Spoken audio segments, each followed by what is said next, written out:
See, hold on, guys. We're just setting this up. Well,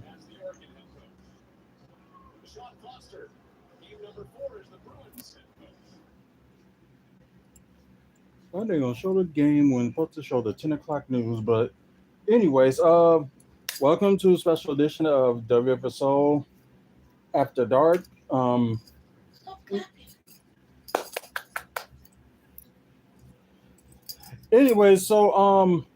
I was saying that when we had the opportunity to talk about the Mr. McMahon or have our review about it. So, yep, this is that time, and hopefully, probably the majority of y'all probably seen the whole 6 episodes, and or they saw the videos that we put out after every episode, and it's just like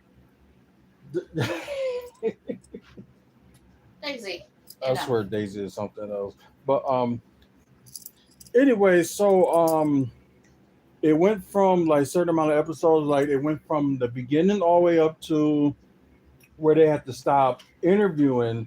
Then they interviewed some other people like earlier this year from the reactions of the allegations and stuff that's going on. I had to go and exchange it. Yeah, I was about to say she ended up had to get another one. And I know some of y'all that's watching through Twitch can probably see her mask.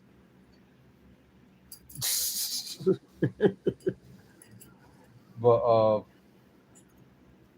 anyway, so do y'all have any like takeaway from each episode, or you just want to like just talk about it all together? Let's just talk about it all together because we're going to go back and forth on certain things because there were so many things from like one episode that intertwined with the final episode that intertwined with the first. So there was just a whole collusion of things. The first thing I want to say on the lighthearted side, I had no damn clue whatsoever that WWE had a casino and a restaurant.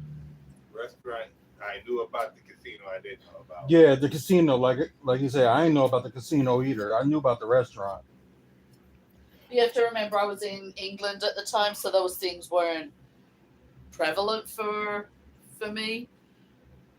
No, it was around the time when you was here that they made it the restaurant and the casino. When was that then? Because I thought it was when I wasn't here. That was around like 2000, 2001. Oh, well, I was only just here then, and look who I was with. Yeah. So, but either way, it was just like, they did that? Yeah, because I was pretty shocked about, the casino. Like, what casino?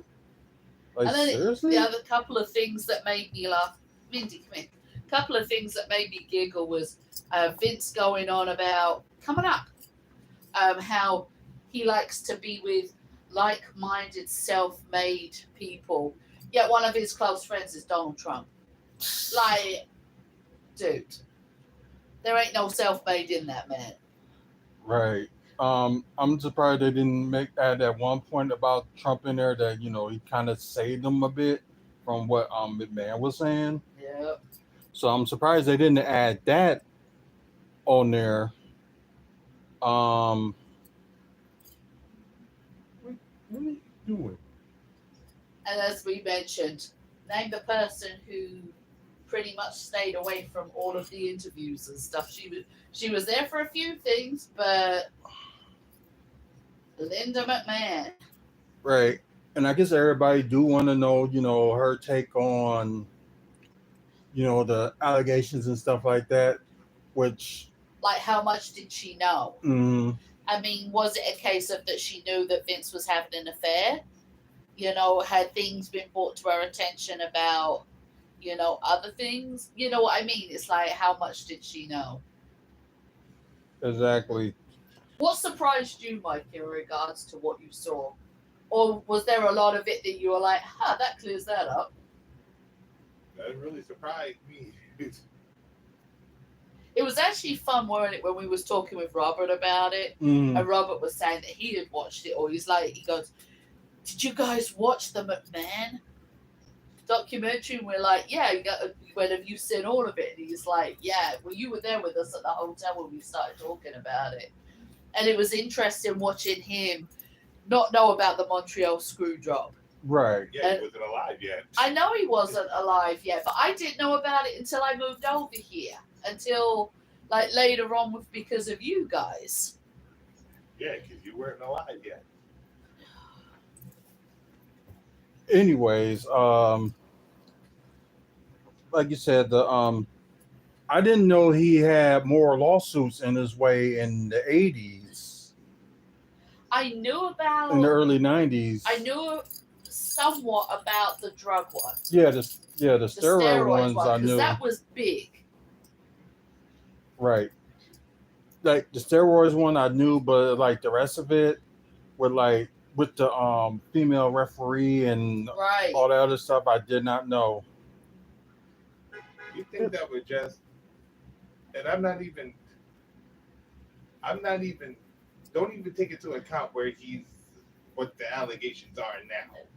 But you think that what in the 90s about the female referee, you think that was actually a thing of her trying to get back at her for being released? No. No, I think she was just the first to speak out about what was going on. Right. Because in business, like anybody can be shady. It's just like they can just like try to fire you for no reason because they just don't like you. But I don't think that's what it No, was no, no. when I'm it just came saying. to her. No, I'm not saying that. I'm just saying that for example, Yeah, like I know somebody. you are, but Yeah. I'm saying my piece here too. But I think it was a case when it came to her, she was just one of the ones who perhaps had enough support behind her to come out and say, you've got to say something, you've got to do something. What they did wasn't right. You know, that sort of thing. Right. The Pat Patterson incident, like, wow. And you have, the ring crews getting touched by some of the Yeah. wrestlers. That was the surprise there. Mm-hmm. Now, I'm not saying it was a surprise because, we know men can get abused too. That's not the surprise part. Right. The surprise part was it was so swept under the rug, and you know what I mean? Right. And the fact that in all of this, Vince was still able to keep a company running and have the power that he did. Exactly. Like, do you think that, like people wasn't really like watching for some of the stuff that was going on around Absolutely. that time? Absolutely. You know for a fact and for all of the three of us have been in local wrestling. Uh-huh. On the other side of things, not just on the fan side. Micah's a wrestler, we did commentary and all of that lot.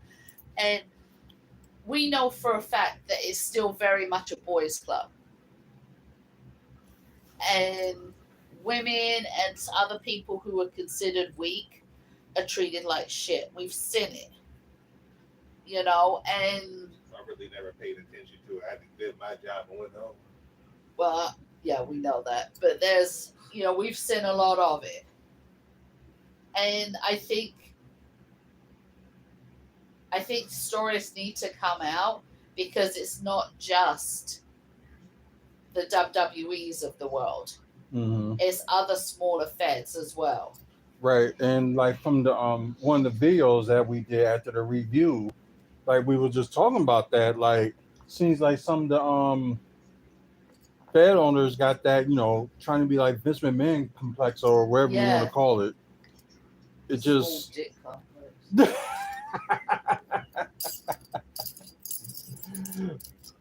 Yeah, pretty much. But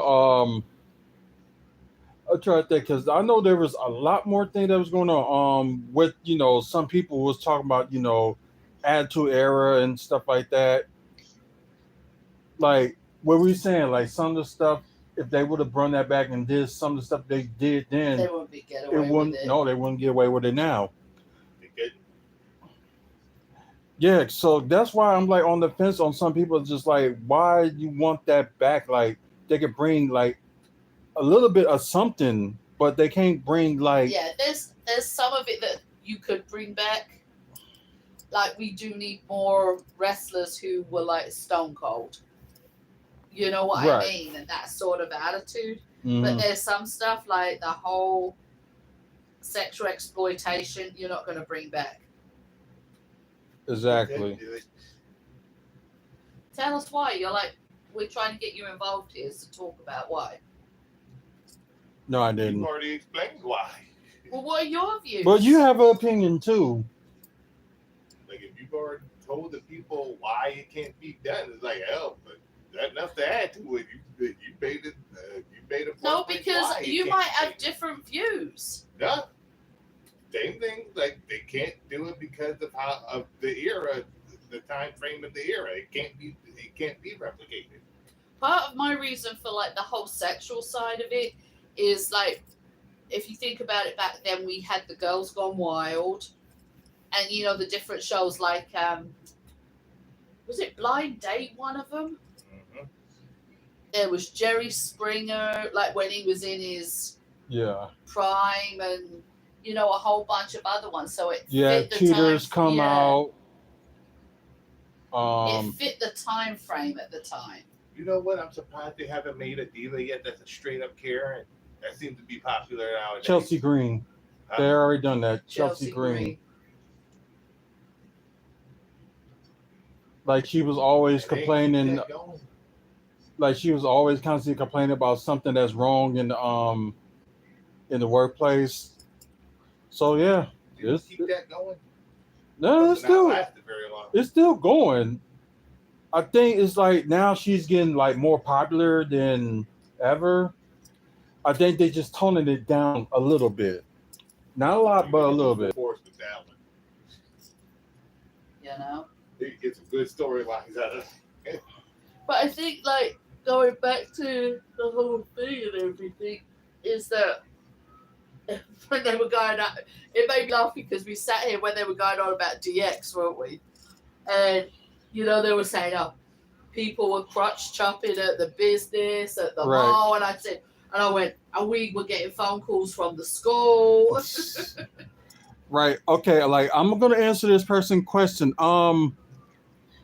Well, not many of us watch UFC. Well, read the question. What's it? So it was like, wouldn't UFC be more entertaining instead of the fake stuff in WWE? UFC is interesting, but they have like so many people on their roster. It is too much to keep up with. So that's why I don't watch UFC, because it's too many people and it's like too many, people just to keep up with. And my thing is, when it comes to UFC and wrestling, I should point out, is that I stepped away from wrestling big time a few years back. Actually, thinking about it, it was like 11, 12 years ago. Yeah. And that was after the death of our son, because local wrestling, there was a Fed owner in particular who started telling everybody that we lied about our son's death because I didn't want him at my son's funeral. At our son's funeral, we only had our immediate family. And when I say immediate family, I mean literally our eldest son, my mother-in-law. She brought one of his cousins along who she was looking after that day, and my best friend. Those were the only people we wanted at the funeral. And the similar thing with the memorial service. At the memorial we had for him, we just wanted really close people there. And so this particular Fed owner went around telling everybody we lied about the death of our son to gain money. What money, I don't even know. And it was very hard dealing with wrestling. So I literally stepped away from wrestling like 11, 12 years ago and watched some national wrestling, some WWE, some AEW. Yeah. I would say AEW because I just can't even get along on that one. It's like watching a nursing home come together to wrestle over pudding. Right. And pudding. Sorry. But and then when you saw how things, like, I would go back and watch some of WWE, and you could see that there was this bunch of old timers coming together, going like, yeah, this'll work, and it's like, Vince, dude. Kind of like what Eric Bischoff was doing with WCW in a way. It was no control in WCW. Everybody was doing whatever they wanted to. The inmates were running the asylum pretty much. Well, and if you remember, it was a similar thing. I don't want to say it was like the inmates running the asylum, because the wrestlers would have done a damn fine job in comparison. But don't you agree it was like, and even to a certain degree, we started to slowly see the changes with Triple H in charge. But a prime example of what it felt like is, if you go back to the 2-night WrestleMania last year, where Vince still had an element of control. We had that first night. I thought that was the year before. No, it was last year.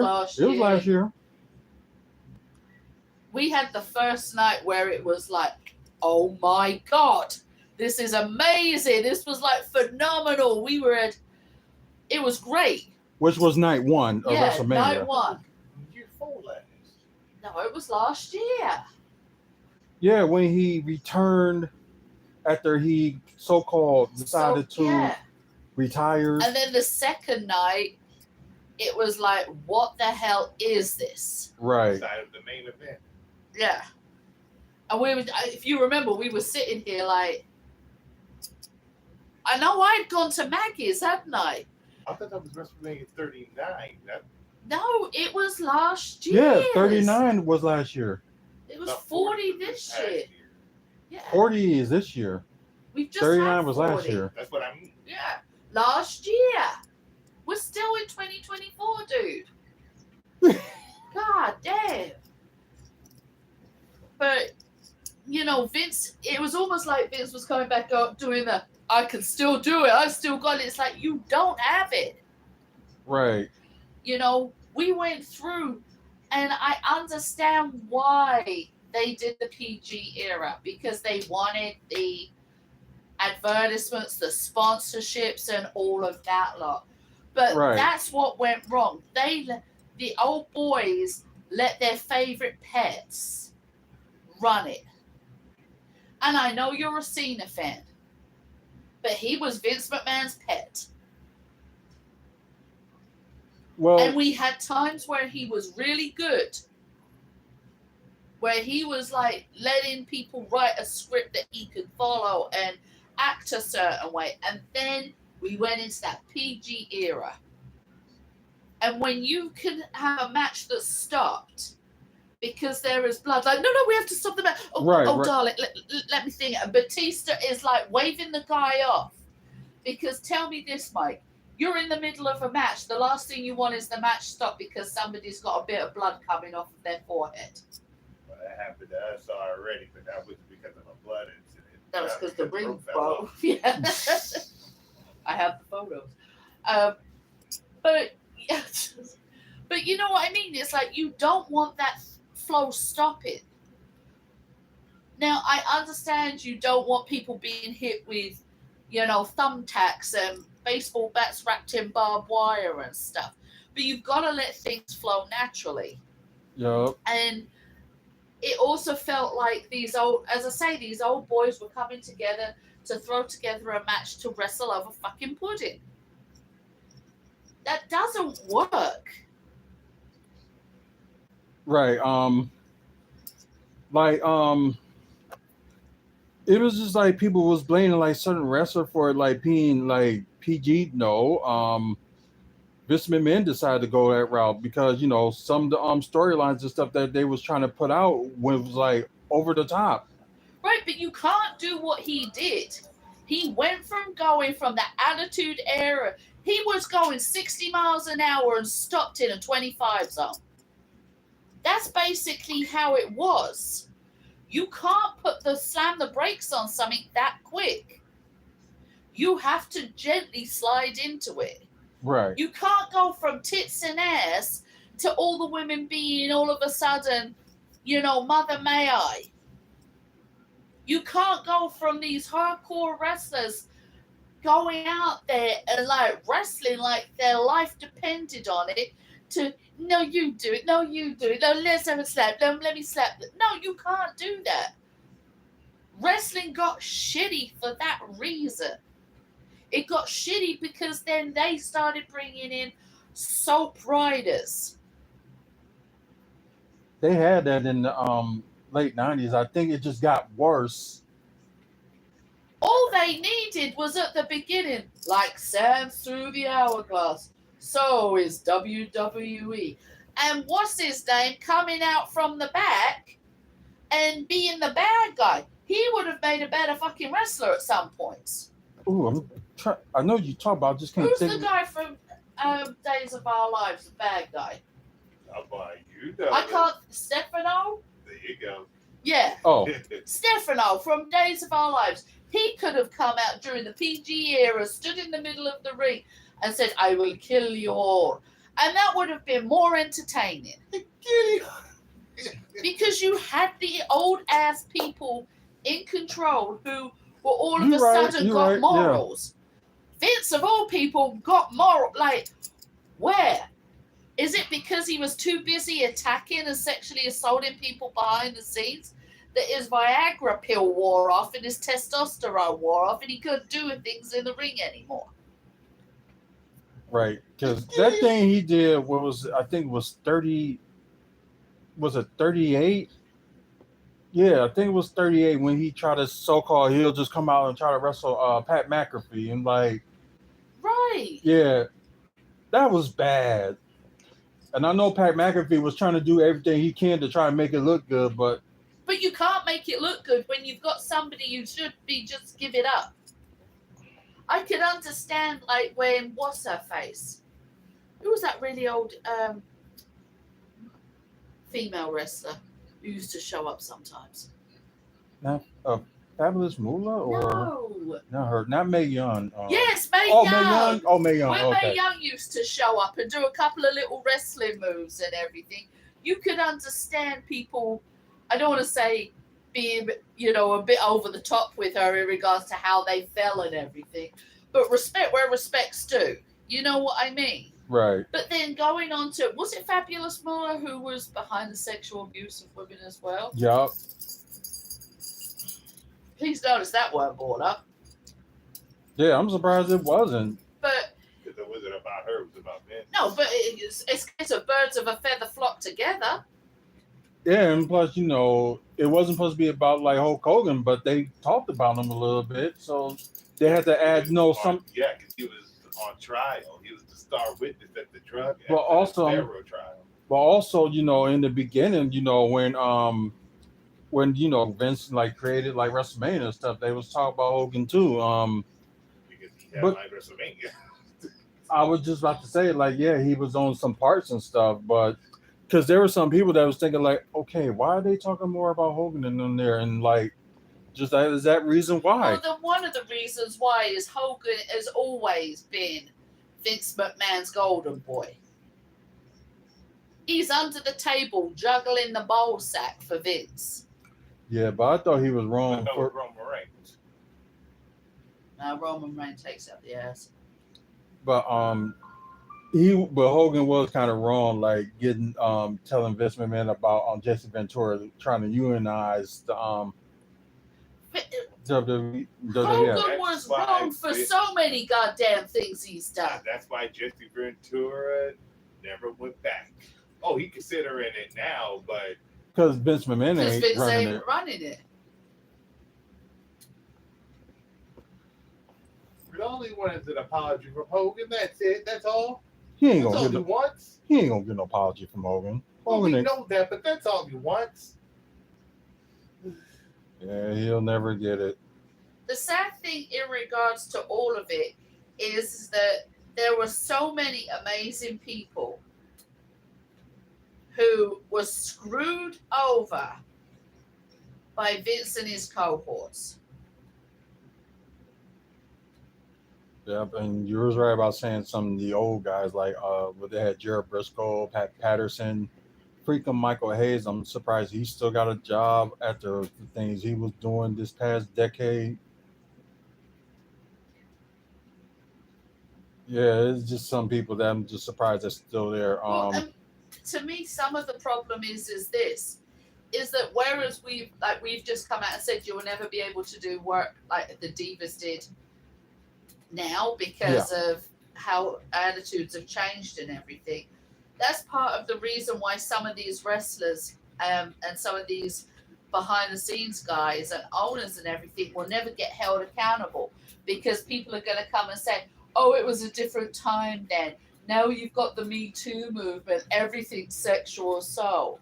That's what the problem is because there's still going to be men out there who believe that it's their right or who are going to say, well, if she didn't dress a certain way, if she didn't act a certain way, that's what's going to happen. No, there's no excuse for it. There's seriously no excuse for it. You cannot wield your power to get sexual favors. If your wife ain't doing it for you, divorce her. Find someone else. There's another thing, like since you had mentioned that, y'all, some people miss like the bra and panties match. You got women, current like wrestlers, pose, they model on the side too. So look at some of their photos just to get your socks rock off and something like that. At least like what I'm not saying some of the women in the past didn't have no wrestling skills or anything like that. But there was a hell of a lot who didn't. Right. At least the ones today have that. And like I said, y'all want to get your like socks rocked off, go look at some of their modeling pictures that they do from time to time on the side. Let's see, and there are some of them that even got their own like calendars out. Right. And like I said, get your. They've gone from that to OnlyFans. Some have done that too. Some of them have, but But it was the same with like what's her face, the one who killed herself. Oh, Ashley. Yeah. The sad part in regards to her is that, nobody believed her with what she said happened when they went overseas. Right. And, well, you need to suck it up type of thing. And then, literally every storyline afterwards was her being humiliated in some kind of way. Mm-hmm. And to me, it was just like, you know what? When they brought it up, it was like, hey, if you guys are right, that did happen. They did, Right. basically try and humiliate her all the time. And then it's like, okay, yes, she killed herself. But who's going to be held responsible for what led up to that? We got to start believing people when they say this has happened to them. And stop saying to them, well, what did you wear? What were you drinking? What did you do? Stop saying this. Exactly. If a woman says to you that she has been raped, sexually assaulted, abused in any way, you believe her until proven otherwise. Right. And the same with men too. I'm not excluding men from this because we know men are victims of sexual assault too. You believe them until it's proven otherwise. Exactly. And there you go on Dr. Phil. I shouldn't have to do a better job than him. Go on this primetime show and try to be like, I can upstage you, fool. Yeah, that would be something. But difference is I've still got my license, Dr. Phil. I have 4 clients a week who I deal with, Dr. Phil. So carry on. Okay, I'm just trying to think. There was like more points that they, point out. The text messages. Oh yeah, from that last woman. Yeah. That right there. I was almost like under the impression, like, okay, maybe they're out to get him for some reason or another. But when you got proof like that, it's like, yeah, you kind of fucked up. Now. Yeah, because we know, and let's be honest, they hadn't even said anything about that when we've been watching on TV, like the news clips and stuff. It was just like, oh, these women had said this, and Vince was saying, no, it didn't happen, but these women were saying that. And then all of a sudden, it's like, I got the proof right here. It's like, oh, shit. Mm-hmm. I don't know how you're gonna get out of that one. Yeah. Like the only other thing she could have had that been even better than that is actual photographic evidence, but she had text messages, which is just as good. Like, damn, how you gonna get around that one? Yeah, there's no way they're gonna get around that one. And that's kind of the crazy thing too. With all that. And what was your feelings on Bruce Pritchard that was really trying to defend McMahon like the whole time during that whole docu-series? Because once again, he's like Vince McMahon's right hand man. So he's gonna defend, like how he said, he'd defend him until the day he dies. And you know the funny thing is too is like, although he was there for like half of the time in some of the Attitude Era, but you know they let him go like after that, and I'm surprised he didn't talk about that or try to bash Vince McMahon or anything like that for letting him go. Then they suddenly brought him back, and now he's trying to play kiss ass and all that. Yeah, Bruce Pritchard, he's just something else. Brother love. Yeah, he was brother love. This is the 90s. Yeah, I Well, don't his need, character, but this is the 90s. Right. I don't know how long he's actually been there. I don't even know if he can try to play that character now. Like, It wouldn't work. yeah, I'm about to say he got bigger, and I don't know he would have to try to turn red in the face again. If any allegations came out about preachers and everything else having like raping little kids and shit like that, though, that gimmick not work nowadays. Probably not. But let's see what else. I like when they got to like the last the moment on the saying how will Vince McMahon will be remembered. His legacy, Yeah, and nobody can even answer that except for Bruce Pritchard. his legacy to me would be he'd be known as one. Well, it's I guess it's a matter of a point of view from different people. To me, he'll be known as the man that took WWE to heights that would never would have been had anybody else around. That I agree with. Because it was as we saw from the beginning, had it been up to all those other old school promoters, everything would have probably been still territories. He's the one that broke the mold and was like, I'm going to expand outside of just this territory. Right, and it's just sad that and I was mentioning this on one of the videos too. It's like it's sad that certain these promoters in Wisconsin like just worrying about like territories, and like one fed is trying to expand, but they was also the fed that complaining about territories. But there's still some people that be complaining about that too. It's like that's not fair because people want to see like something different. I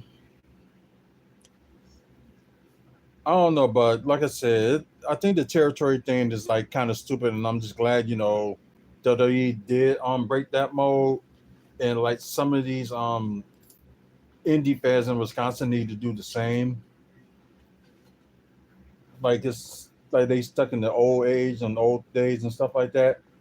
Okay, another question for you: if Shane McMahon would have took over like Vince McMahon instead of that stunt that he put up about you gonna have to kill me to take it over, you think Shane McMahon would have done a better job if Vince would have stepped down and he would have took over?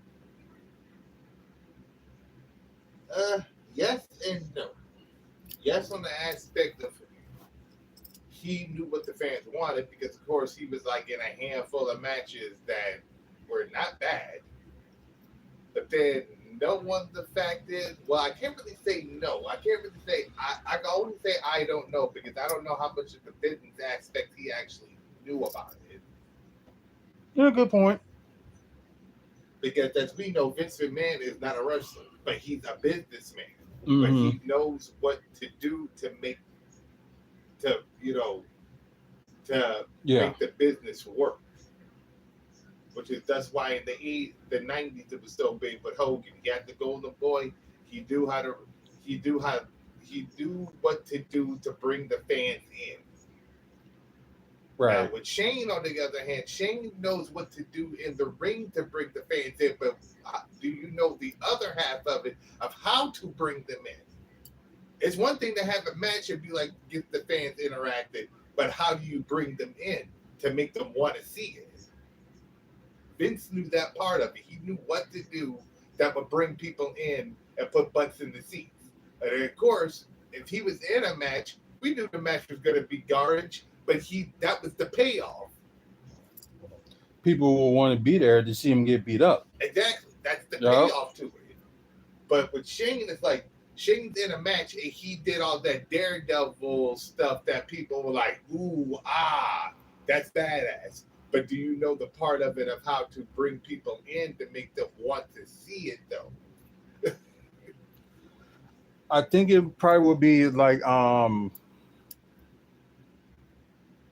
think if he would like knew more like in the aspect, I think he probably would have done better. It's kind of like the same thing like with Vincent McMahon's dad. Like he didn't want to stick to like his dad wanted to stick to the old ways, and Vince wanted to be different. And Exactly. it's That's kind the point. yeah, and it's kind of like the same thing with Vince and Shane in a way. But I get what you mean. yeah, like you think like his old ways would like still would have worked, and I guess they just don't like some people that be stuck in their old ways don't realize it's different times. But then, like I said, with Shane, like, do you know the business aspect of it? Do you know how to bring people in? Do you know how to keep people interested to make them want to come back? Yeah, that's a good point.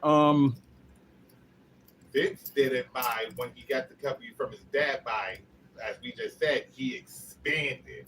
It just wasn't that little small region. He went to this.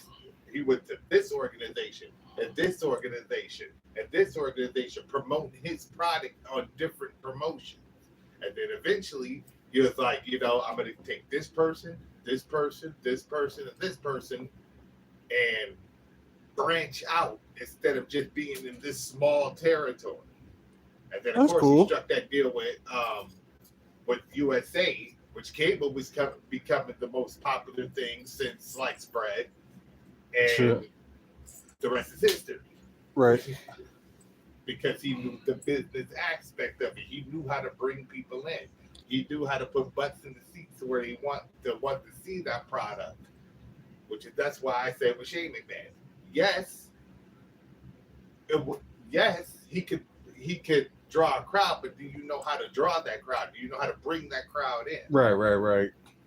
I know what you're saying. But answer to that question, like I said, if you're coming to America around October, you're better off going to like I would say California. Go visit there in October. So that would be I would say go to LA. Although it'll be expensive, but it'll at least be more nicer than anywhere else at the moment. And before you ask any more questions, I will answer this one. Yes, OJ did it. I think everybody know by now that OJ did it. I guess they just really surprised that he got away with it. But And for those of you that believe he didn't do it, then hell, he didn't do it. and they probably gonna use that glove thing there for evidence. Like the glove didn't fit. You know how people can shrink like clothing when you wash it and dry it. I tried to take his glove. We know. But anyways, there was another part on there that they was talking about what do you think if they would have went through with that incest story? It would have been controversial, which is what they were doing at that era, but Stephanie stood her ground for it not to happen, and it's a good thing it didn't, because it would have drawn. That would have drawn it. I don't think that would have drawn any money. Yes, it was controversial. Yes, I understand WWE was competing with WCW at the time, but you got to draw the line somewhere. Yeah, that was like a crazy and stupid storyline. So kind of glad they didn't went with that. But I'm trying to think like around the time with Vince, like what was the storyline that you didn't like? At least liked you liked the least.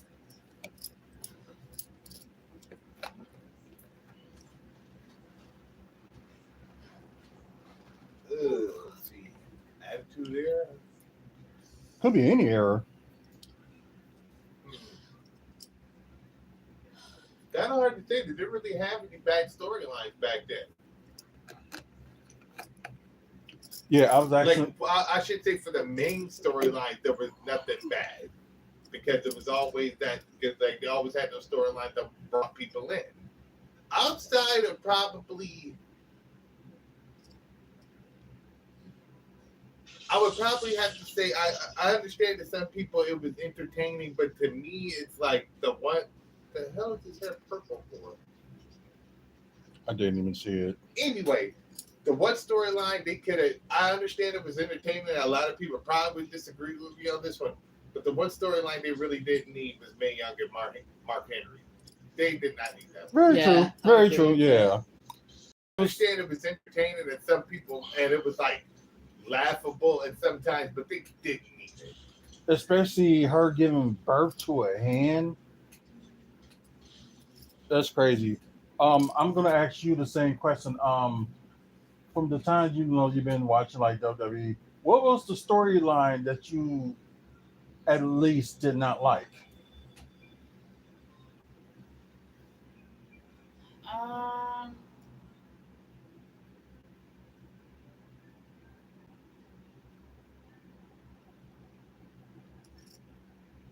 Like just one of those storylines you just can't stand the most, or just didn't make any sense. The one they did with WWE with Awesome Kong right before she left. I don't remember what her Where she was storyline bullied. was. And then she sat in the middle of the ring and screamed and then left. And then it was like, okay, she left. That was just like, okay. They didn't know what to do with her. Like Nope. when she returned after she lost her baby. Like Right. they put her in the Royal Rumble match, which was fine. But after that, it was just like. And the one I could have done without, and I felt was like just showed how Vince McMahon just totally all the freaking time drag people's real life into things was the story with Edge, Leader, and Matt Hardy. It was, if it wasn't bad enough that he, lost his girlfriend to his who he thought was one of his best friends. Right. Vince has to go and make it into a storyline as well. Yeah, that was kind of like crazy. I mean, if it hadn't have been a real life thing at the same time, that would have been a phenomenal storyline because you got some good matches out of it. But to me, it was really kind of heartless. Like, really, you're going to do this? And Edge ended up winning that feud, which I thought was kind of like BS. But I know he was holding the briefcase, but still, Matt Hardy should have won that feud. The other thing that I think really did actually show the type of person that Vince McMahon is was the Montreal Screwjob. Hey, I'm kind of with Vince on that one. Now, hold on. Let me finish my thing. Bret Hart needed to have dropped that belt. But I think they should have kept with what they said originally was going to happen, where it was just going to be like a all-out brawl, and they could have just stripped him. But what I didn't like was how Vince got everybody else around to lie. Yeah, because he put all the blame on himself. Doesn't matter. He didn't want anybody else to take the brunt of something that was his decision to begin with. Well, I still think it was a bullshit move to make. Yeah, because they was planning on thinking he was gonna Bret Hart was gonna drop the title the next night or something like Right. that of those Which wouldn't lines. have made any difference because he was no longer under contract for WWE. So why would you come out on WWE television the next night when you were no longer under contract? But then again, they didn't have contracts; they had like verbal handshakes. Yep. Because But- before the Montreal Screwjob even went down, if you've ever seen Wrestling with Shadows, before the Montreal Screwjob even went down, Brett had already faxed his contract or his WCW contract already before that match even happened. So, like, why would you now no longer under the company want to come out the next night when you've already signed the contract to the rival promotion and come out on Raw the next night when you're no longer under contract with them and just drop the title? Like, that makes no sense. But there was a way that they could have come to an agreement to do it together. That's the thing. Or they could They could have worked something out together. And that's the thing. Vince never wants to work anything out with anyone. It's always his way or the highway. like I can understand, like he don't want nobody carrying the title to a different rival, and did what Alundra Blaze, aka Medusa, did. That part I can understand, but like you said, they could have worked something out, like do something different. And as like I didn't know what Mike just said, like Brett had faxed his contract either before the It's on Wrestling with Shadows. I gotta watch that because I didn't. It's like the Bret Hart documentary. Oh, that Bret Hart documentary. And I think, Oh, okay. I think part of the thing is that, and this is what we said in regards to this whole mini series they had on Netflix, is that there was so much missing from it that we're still only given snippets of certain things. Right. Like, they needed to have included what Mike just said in there because it would have made sense. And the bit I will say this, the bit I did find amusing, I never knew on WCW that when they were announcing what was going to be the wrestling matches that were going on their show, he was saying, and if you're wondering what's happening on the other side, don't even worry about it. Such and such was going, beat so-and-so.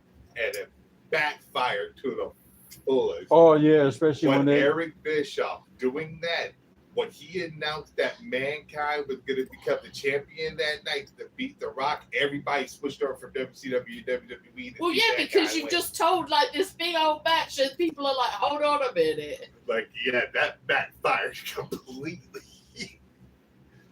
And they was losing. I think they was losing ratings like ever since, weren't they? Yeah, Raw was getting their asses kicked by WCW. Right, but I was just saying that Raw was getting them back on them ever since they made that announcement about Mankind being their champion. That backfired dramatically. I get where he was going with that, but yeah, he fucked up. They should have. I'm sorry, because let's be honest, there has been times where, like, AJ has said to us, "Oh my God, you ought to have seen the match." So and so, like, just like for argument's sake, Oscar kicked Charlotte Flair's ass, where we're like, "Okay, we got to come in and see this," and we literally have come and watched. You know what I mean? Right. Anyway, I kind of missed WCW, but I get it. Like I said, that was one of the cases where the inmates were running the asylum. There was no control. Nobody was. It was just a bunch of people trying to get themselves over rather than working together to make the promotion work. It was an ego fest. Let's be honest. And I still call bullshit with that with Kevin Nash. He up there talking about, I didn't know that the night he beat Goldberg. Yeah, which was horrible. And he's up there talking about, I didn't know what was going to go down. Motherfucker, you the booker of the company. Which means your job is to literally be who's going to wrestle, when they're going on, and and the outcome. You placed yourself in a world title match against a person that was pretty much running roughshod on everybody at the biggest pay-per-view of the year. You, at that point, Kevin Nash, had never had a world title shot ever in WCW. Why? Because in Hogan's creative contract, I can wrestle whoever I want to, when I want to, and how many times I want to. Yeah, I was going to mention something about that too because somebody. But you're the booker. You put yourself in. Mind you, when to my knowledge, when Goldberg and Kevin Nash faced each other, there was no storyline leading up to it. There was no announcement that was going to happen. They only announced it when it was finally put in stone that they were going to face each other at the pay-per-view. But there was no build-up to it. He had just beat Hogan. There was no build-up. Starrcade was coming up. Now they should have. Wait, because in the summer, Goldberg beat Hogan. Then he was like on this big street, like beating everybody. Then they start. Yeah, okay. Go ahead. They should have had Hogan and Goldberg at Starrcade, but I understand why they didn't. Because the night that Goldberg beat Hogan, it was in his hometown. I get it. But that was a main event caliber match, though. That's what everybody wanted to see. Because at that point in time, Goldberg had beat like what, 100 some odd people. I think it was like around 150 and over or something like that. There was no build up to the Starrcade match with Kevin Nash and Goldberg. And then Kevin Nash all of a sudden, oh yeah, I didn't know what was going to happen. You were the booker. Like I said, your job is to determine what matches are going to happen, when they're going to happen, and what the outcome is going to be. And you're telling me as the booker of the matches, you had no say-so on you beating Goldberg? Come on now. Or the night after to give the title right back to Hogan? Mm-hmm. Yeah, I still gotta watch like Who Killed WCW. Because in a way, they was the rest of it though. Only been that one part so far. Well, no, it's been more, but it was on Vice. Yeah, it's on Vice, but we don't have Vice. Yeah, which kind of sucks. But because they was I looked for the second half on YouTube, but it ain't there yet. Yeah, and I was looking on They put Dark Side on the Ring on there within like 2 or 3 days after the damn episode on YouTube, but yet that WCW thing is like what? It's only on part 2. We only just recently saw, well, not even recently, a couple of months back saw part 1. I know part 2 was on Vice. For us who have seen it on YouTube, where's the second half? they really need to like put that out there, maybe on Hulu or something. I know nobody wants to take blame for WCW's downfall, but the downfall was letting the inmates run the asylum because there was no control.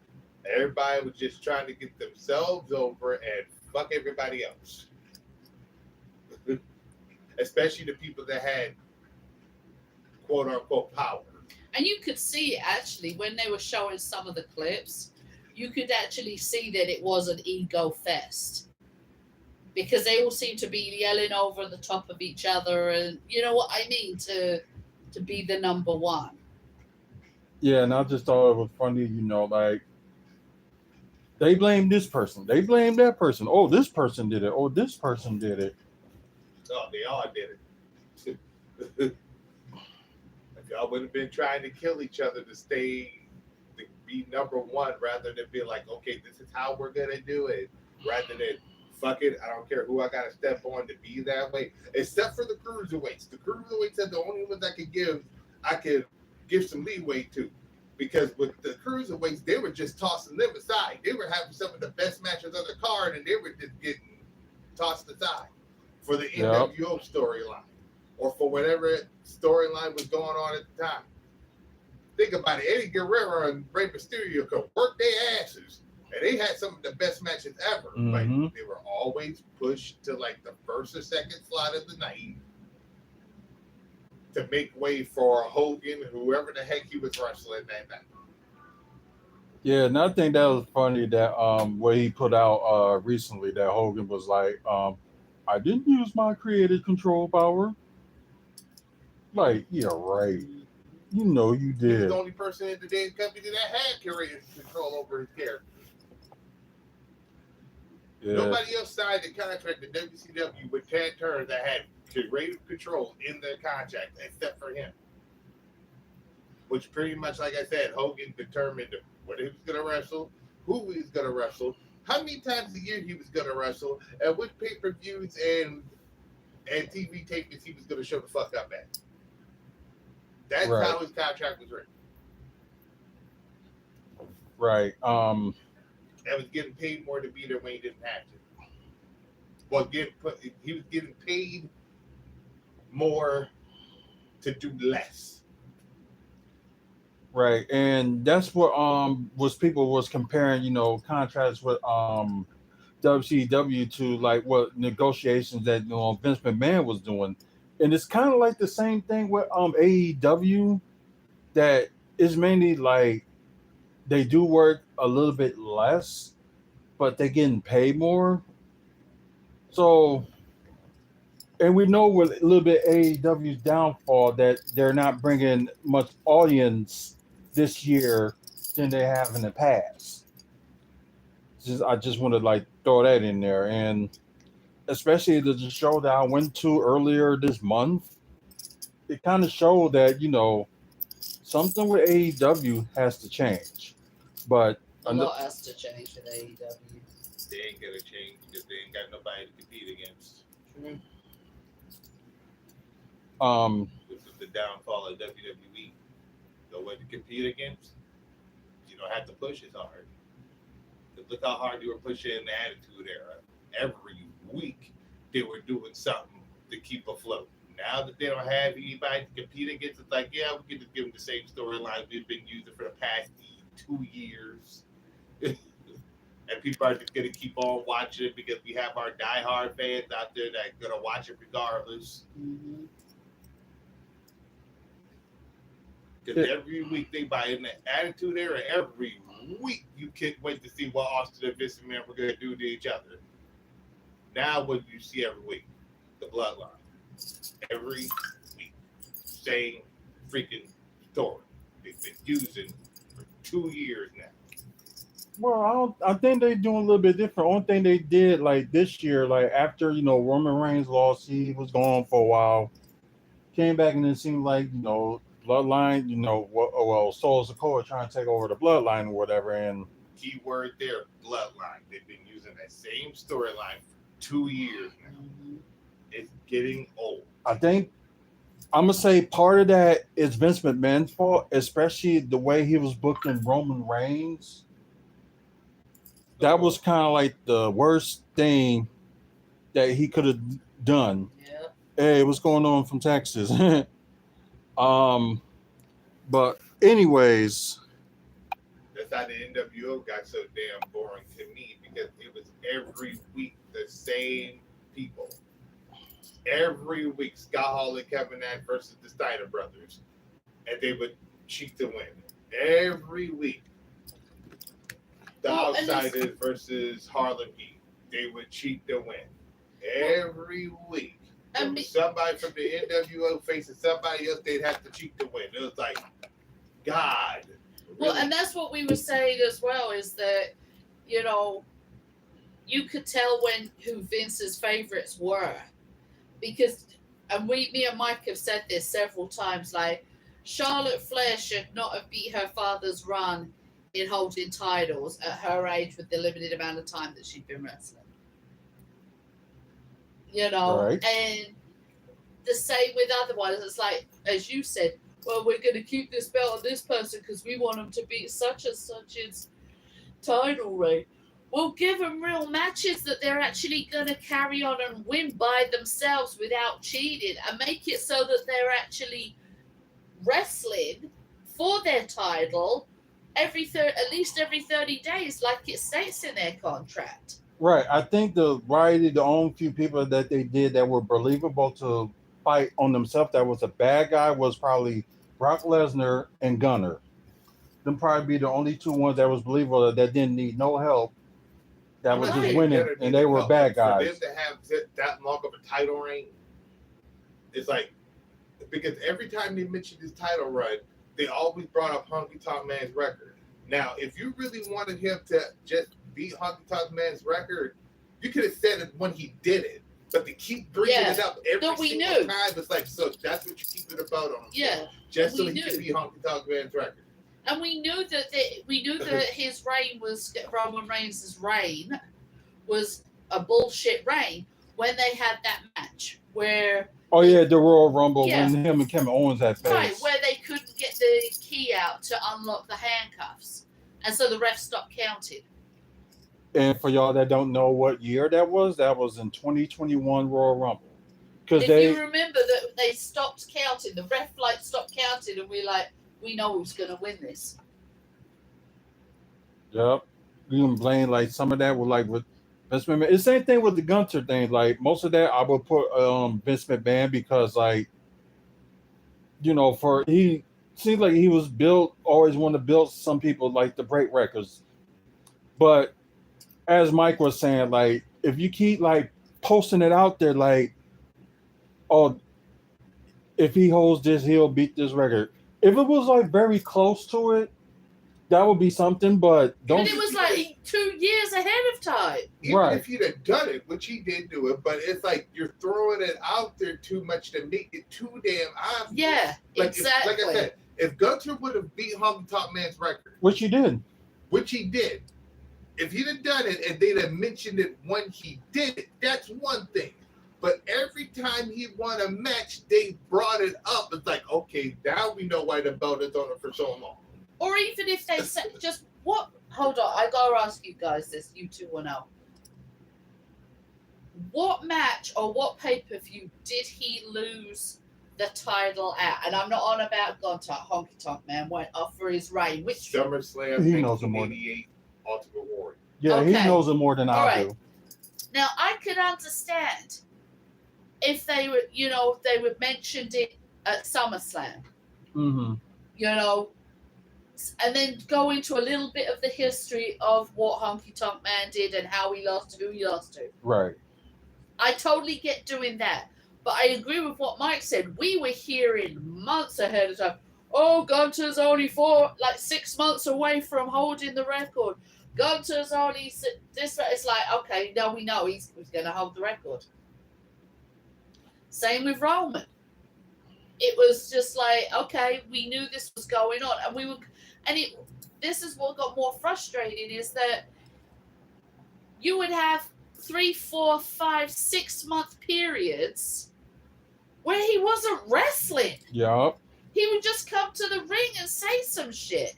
It's at least, I'll say this, at least Gunter wrestled.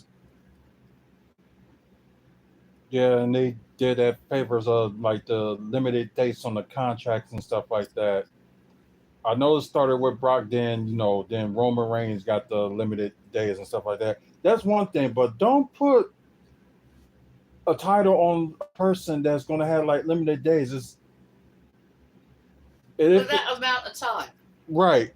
And especially, if they are going to, with Brock, at least he wasn't holding it for a certain amount of years or anything like that. It was just maybe he probably didn't defend it that much, but he only held it for maybe 8 months. Yeah, I'm going to look it up. Oh, Brock's longest reign? Yeah. We know that when it comes to Universal title, of course, Roman Reigns broke the record for holding it the longest. But I'm just glad he did not break the record of holding the WWE title. But, they was trying to constantly just add it over, him holding a world title overall. Brock Lesnar's first reign as WWE Universal Championship lasted 504 days. So that's over a year. Yeah, over a year. Over nearly 2 years. Kind of like a year. Yeah, a little bit over a year and a half. And I think that was the longest. It's 3 years. And I think that was the longest. This one says just so we can bring it out, the longest title reigns: Bruno Sammartino, 2,803 days. Mm-hmm. Bob Backlund, 2,135. Hulk Hogan 1,474. Mm-hmm. Roman Reigns 1,316. Pedro Morales 1,027. CM Punk 434. You know you had a long title reign. I'm saying with Hogan now. You know you've had a long title reign if the belt switched designs at least 3 times within the time frame that you've had it. But my thing is they should not count Roman Reigns for being like. Did they have that as the WWE champion, or just holding the world title overall? It just says 5 WWE stars with the longest title reigns. Oh, okay, so they Hogan could never add that moved on the there. damn world title until it finally became the Eagle Wing title. That's how long he had it. That was like 3 designs before that. Hey, what's going on? He got him when it was I ain't lie. I know I worth mention this. When he first got the title, the strap color was green. Yeah, The second time around was the design of it at WrestleMania 1, the first WrestleMania. Second time around was how it looked when he beat Andre for it. He didn't finally lose that belt until Saturday night's main event after WrestleMania 3, when it became the Eagle Wing title. So that's 3 years he had that belt. That is switched design. All right, I'm going to leave you guys to it. I got to go back because I got to be up very early. The only time the belt ever switched designs as of recent is when somebody else did it. But they switched designs within the 3 years that the company switched designs. Like for instance, when John Cena, as you know, when John Cena became the undisputed title or the WWE champion, just WWE he champion. switched it to the spinner belt. Right. When Austin became the world champion, he switched it to the Smoking Skull title. The company switched the belt 3 times, actually 4, because I just mentioned the Eagle Wing. Was when Hogan finally lost it. When the Eagle Wing title was first introduced on television, when Hogan finally lost the title after having it for 3 years. He had it through WrestleMania 1, 2, and 3. Right. Actually, he had it before the first WrestleMania, so he probably had it for over 3 years. Yeah, that would make sense. That would make sense. But probably on the close the note, because I know we're going like a little bit off topic about It being that but what is everybody's but we probably can hear you from here, babe, but what's your overall view of the documentary? I think it was good, but it's left me wanting more. There's got to be another season, like more episodes. what else could they possibly explore? There are some things that they did not put out there. Like I would like to hear more from Linda. I would like updates from where it's left off to now in regards to the investigation. Cause yeah, that's gonna be a while with the investigation. That's gonna be a while. Because we don't even know if he's gonna end up getting arrested or anything like that yet. It's like they was Kim put up, the stuff that they talk about building an investigation against Diddy. Like they probably gonna end up doing the same thing with Vince McMahon. Then suddenly, we hear one day like Vince McMahon is under arrest. But yeah, what do you take from the documentary, Mike? The only thing about the documentary I didn't know about is the last part of it. The rest of it I pretty much already knew from watching documentaries and whatnot beforehand.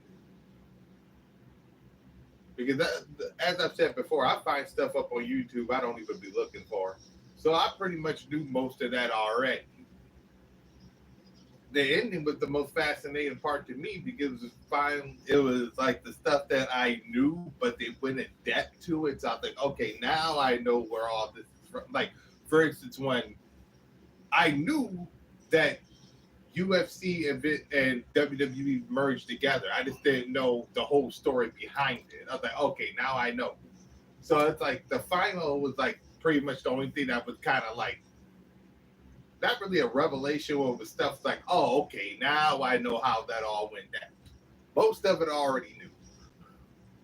Yeah, the only thing I didn't know that WWE. I got one. Okay. Outside the casino. What did you think about what Vince said about that the Undertaker didn't really have a concussion? He just chosen to block it out. I thought that was kind of stupid. Yeah. And plus, like Undertaker was expecting, okay, I'm gonna win. I'm gonna stay undefeated. Then Vince come in and just be like, "No, we're gonna give it to Brock." Which was stupid. Why? There was no rhyme or reason that Brock should win that match. Like, if it was like somebody that was established, like let's just say, if Undertaker would have had his first loss to Roman Reigns, understandable. But for somebody that's already established like Brock, it's like He shouldn't have lost point blank period. He should Right. let him retire as the person that would have never, as the person that never was defeated at WrestleMania. But nope, they couldn't let that happen for whatever reason. like him losing the Roman Reigns, I can understand, but it's just like Brock. If they would have, if Undertaker would have lost at least 2 or 3 times in WrestleMania before the streak became a thing, okay, fine. But to let it go that far and then be like, he's near retirement and now we're gonna do it. It's like there was no point in even doing it to begin with. Like before it became a thing, if like I said, if he'd have lost before it became known as the streak, okay, fine. But to let it build up that long and finally be like, okay, he's on the edge of retirement, we're gonna have somebody beat him finally. Like, Right. What was the point? Y'all could have let the man retire as being the only person ever in history to have never lost at a WrestleMania. We can't let that happen because as soon as that streak was broken, what did he do? He lost 2 more times. Wait. No, 1 more time, and that was Vince Reigns. Yeah. So you pretty much had him lose for him to win the next year and the year after that. Because the next year after that, he beat Bray Wyatt. Right. It's like, and then, or was that the year after him and CM Punk before that? Yeah. But it's like, yeah, you had him lose at WrestleMania to Brock Lesnar to come back next year and win. It's like, what was the point?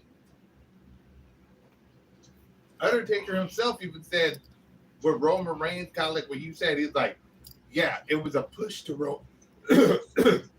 If Roman would have got it, it would have been understandable. Because Right. they'd have been like pushing Roman Reigns.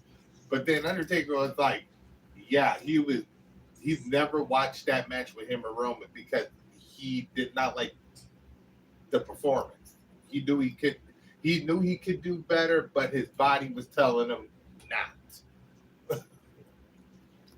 Right.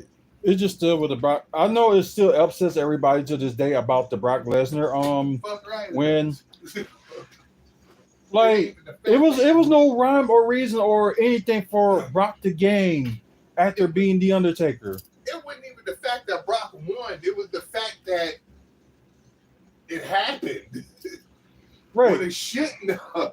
Because the couple encounters when Brock was like bursting into the scene, he always ended up being the Undertaker. But it's like they couldn't give Undertaker for him to win at beat Brock at WrestleMania just to be like that. They had to wait all the way up to SummerSlam, like months later, for him to finally be Undertaker. And not saying that it was a bad move, but they was like he had cheated to win.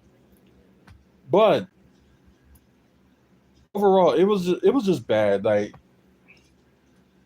Undertaker should have beaten Brock and Retired undefeated. That's all that needs to happen. well, yeah, he probably would retire undefeated. That would have been something. But still, it's like one of those questions to this day is like, and Vince McMahon on the documentary didn't even say like a good reason why Brock won over Undertaker, why he was going for that. There was no reason for that match to even happen. Well, I don't understand the match even happening, but Brock still shouldn't have won. Like it was, like I guess it was the only way it probably was. The shock value was because he broke the streak. That's probably the only shock value. Otherwise, it's like the storyline. It was kind of like the not recent, but the storyline with Brock Lesnar and Goldberg. You tell me Goldberg can come out and beat Brock Lesnar in less than 3 minutes for the Universal title, but then when they have the rematch, Goldberg's in there with Brock Lesnar for 20 minutes before Lesnar finally beat him. It's like, what was the point? Goldberg can beat Brock Lesnar in 5 minutes. He did it. No, take that back. It was like 3 minutes in the Survivor Series. Less than 3 minutes. Yet they had the rematch, and it was like 20, 25 minutes for Goldberg to lose. Like, really? Like that's how we go set this up. We're gonna have Goldberg get run roughshod over Brock Lesnar in less than 3 minutes. Then what we're gonna do? We're gonna have Goldberg lose the title to Brock Lesnar, but the match is gonna be 20 to 25 minutes long. Like, what was the point of him beating to begin with? It really wasn't. Like, it just wasn't. Like, I think when you go back and look into that, it would be like that was the worst decision that Vince McMahon could ever make. And I know everybody would put that like in their top 5 that the worst decisions that Vince McMahon ever made. That will be up there for Undertaker losing to Brock. It was something that I was said I couldn't take from it that about that documentary. Let me see if I can remember what I was going to say. I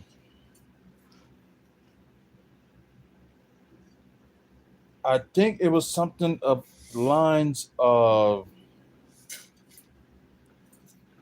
like I said, she did bring that about that like concussion, but I had something else before that, and I can't even think of what I was going to say. And it's funny, suddenly out of nowhere, it'll just like come back to me, be like before I like close the show, be like, oh, that can't even talk about it. But God, let me think. What do I take from that documentary? Okay, we got the beginning. We got you know, the curtain call. That was one big thing. The curtain call. Um, let's see. Then we had. Oh yeah, that's what I was gonna say. What did you guys think of the wrestlers breaking kayfabe? My opinion would be like, there's probably older people or like people that would have been our age or whatever, probably already knew what's going on behind the scenes and stuff like that. Like with wrestlers getting along and things like that. People probably our age probably already knew, but I guess they're trying to keep like kids and some teens like keep it kayfabe, but I think it wouldn't even make a difference because they're just going to find out sooner or later. But I guess they probably didn't want them to find out that moment for them breaking kayfabe. But it was bound to happen, and I guess it happens then. Yeah, what more can you say? But from like what I can take like from the docuseries, because there are some YouTubers that I still want to listen to their opinions about this, so I'm gonna try to like look for that. But I guess it's just like what I want to take from this is it was something that I didn't know. Oh yeah, it was like a certain whole bunch of lawsuits and stuff, and like thank God they finally was talking about the Chris Benoit situation. So I'm just glad they did something with that. But and plus, they was in there, and talk about wrestling with steroids and still like taking like enhancement, and they didn't punish them enough, and they offer like people that's like taking drugs or whatever to pay for their rehab, even if they didn't work for the organization, which was pretty good. But I guess what I can take about it is like it's just sad that like he will be Vince McMahon will be respected for what he does, what he done for the business. But if you like still, if people tell you that you're out of touch and you still like trying to do some of the same things you do, something needs to change. Vince won't listen though, you know that. Right. So he was like doing the same thing that his father was doing, like just didn't want to listen. But right now company's in a better place, and that's all good. But I'm gonna end it from here. Thank you guys for watching. We didn't expect for to go this long, but appreciate y'all watching. People that's watching live on Twitch, we appreciate y'all watching. Please follow us. Okay, you guys on YouTube, like I said, you watching live or pre-recorded. Thanks for the likes so far. I think that's the most likes that we probably have been given so far on these live videos. So please like and subscribe. Like I said, we're sponsored by the Toy Dimension. More information on them, check out our website, wrestlingfanspeakout.weebly.com. All their information's on there. And plus with the October 15th, the Wave of Light event, that's on the sponsor page. So check that out. Sorry guys, I had to cut this short, but I really got to go. So until the next video, which we'll be back tomorrow for talk about WFSO Aftermath, if there's anything to talk about, but we'll see. But until the next video, you guys have a good one, and see you later.